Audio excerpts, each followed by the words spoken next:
In Russia, the president is on a mission to charm. Vladimir Putin is hosting the African-Russian Summit. The first summit was in the year 2019. It was held in Sochi, Russia. Sochi is Russia's largest resort city.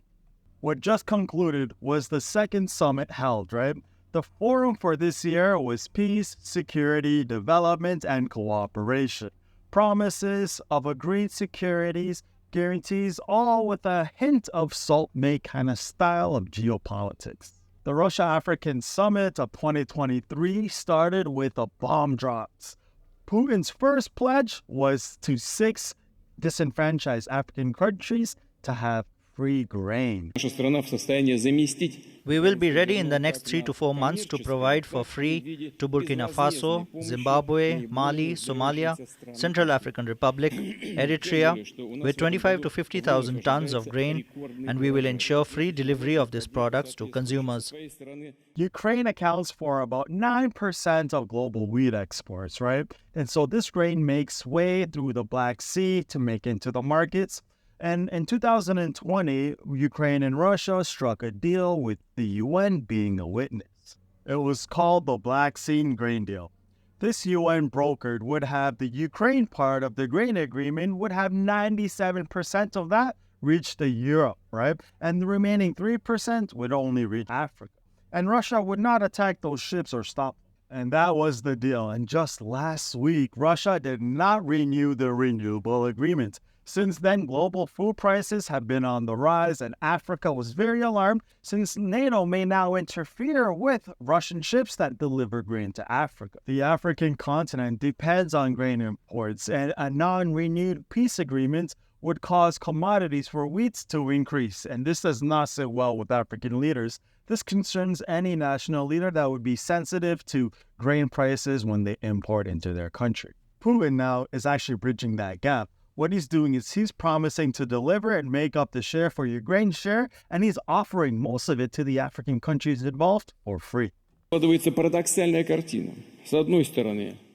country can replace Ukrainian grain both commercially and as free aid to the poorest countries in Africa, especially as we are again expecting a record harvest this year. But grain wasn't the only thing on the mind of this summit, right? The other issue that was also to address was the Wagner Group. Vladimir Putin got Wagner exiled outside of Russia, but it's still contracted to Russia to work abroad. Now, the Russian mercenary fighters are all over the place, but in Africa, Wagner has a considerable presence supporting, Central Africa and Western Africa against French allies and French, occupational forces. They're seen as an extension of Moscow's presence. Mainly Western and Central Africa relies heavily on, the Wagner Group for armed security in exchange for gold to push back the French forces. This will be an issue for Western-afflicted African countries. What does Russia have to say about all of this and their support in assisting African countries with this? The same old Wagner will work to work in Africa and West and Central, but Russia does not say who will be accountable for Wagner's actions in Africa. So I guess this is more for African leaders and those French forces they're defending against to figure out between them. There were also some promises for financial cooperation. In order to further expand the entire range of trade and economic ties, it is important to move more energetically in financial settlements on trade transactions to national currencies, including the ruble. Grain, security, money, that's what this summit would focus on, right? But the real aim of this extravagant summit was to see who and whom would side with Putin, especially from the West and Africa and other forces as well. Since the beginning of the Ukraine war, we see pop-ups coming around the world that would support China and Russia away from Western allies, right? Putin wants to continue his cooperation in Africa, and how will he do this if he can't travel to Africa, right? There's an arrest warrant against him, again issued from the International Criminal Court. Flying down to a signatory member of the ICC would risk Putin's peace of mind for sure, right? So Putin chose the second best alternative, which is to invite all these leaders to Russia. It was an opportune time for him to hold center stage before all these African leaders. But the guest list might be stunted since he was expecting a full-packed auditorium, but what he got instead was empty chairs.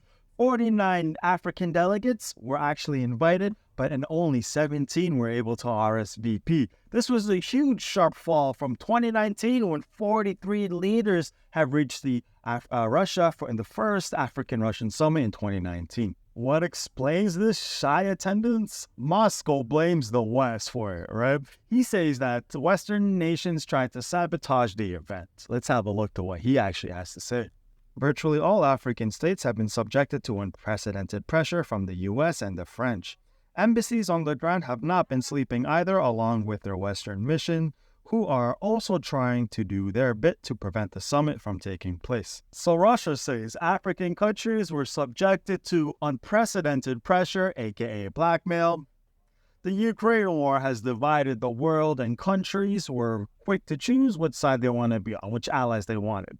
Africa did not really. They kept neutral quite a bit, right? They did not choose a side. African countries did not want to get drawn into a Cold War situation, right? They wanted to just avoid all this camp politics. Also, look at Russia's footprint in the continent. It's a very high profile, but it's not enough investment to show for it, really. In 2019, Putin vowed to double the bilateral trade to $40 billion per year within 5 years. But that didn't happen. Trade was stalled at $18 billion a year, and direct foreign investments was visibly low, and Russia does not offer much aid either, right? So Africa's dream of having Putin come in and contribute their part was, halted for a little bit. Direct foreign investment is abysmally low, right? And Russia does not invest much aid either, right? So while Putin's African dream may sound impressive, his commitments are shaky, right? There are other actors that are like China and the US, and also even France. They're all vying for more influence in Africa. China is pumping in a lot of money into Africa, and Putin knows a few favors here and there is crucial to secure more trust. And that's where the free grain comes into play, right? Will Russia be able to keep its pledges and continue investments into the long run with African countries, or will his promises and pledges just disappear like a faint mirage in a deep African desert? So that's what Russia is offering the African countries. But what are African countries offering Russia? Well, African countries that are offering Russia are more like humanitarian bonus points. It's really an image and publicity stunt. So what they're doing is they want to increase their humanitarian efforts. Russia has basically written off about $23 billion of debt incurred by disenfranchised African nations. And this helps them not only continue to increase trade because now these African countries have more available funds to trade, but it also gives the image of Russia being a more hospitable, more, a greater, better host. It's increasing its political image because it's like the East versus the West, right? Alongside that, it shows that, hey, Russia is a friendly member in the BRICS alliance and other countries, whether you're in the Middle East, like the UAE, Saudi Arabia, Egypt, and other African nations that want to join, including, some countries like Belarus and other countries in Europe that also want to join, will be, affected by this image as well because of the debts that are written off, the food that'll be reaching, the impoverished, disenfranchised African nations. So it's really interesting play. It's more like a geopolitical move, but at the end of the day, this will allow African countries as well to have trade agreements to give them access to more affordable labor, right? So, like China, like Russia would be able to afford cheaper labor in Africa. This would give them the chance to increase their production there, maybe create some factories and jobs as well. But not only that, also maybe increase the amount of mining and contracting, outsourcing a lot of these materials out there as well.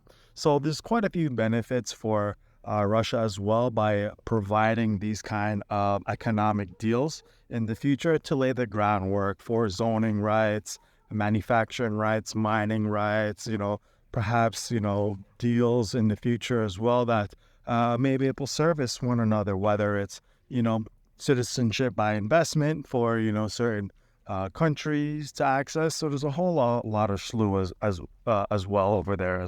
Actually, let's go back over here. So that would conclude the second African-Russian summit. This would conclude the second Russian-African summit of 2023. And, there's a lot of good, bad, and the ugly, as we discussed here. Let me know your thoughts down below if you're from an African nation and how this affects your region, whether it be Russia or the war or the Wagner Group, perhaps. And if your country is affected by the free donations and support that's being pledged to your area, let me know if that affects you. And also, where do you think all this is going, right? We have the BRICS nation coming together economically. We have the armament and the Wagner Group affecting those regions and other forces as well, doing economic cooperation and development in those regions. Thank you again for your continued support here at the Financial Almanac, and I'll see you guys in this next video.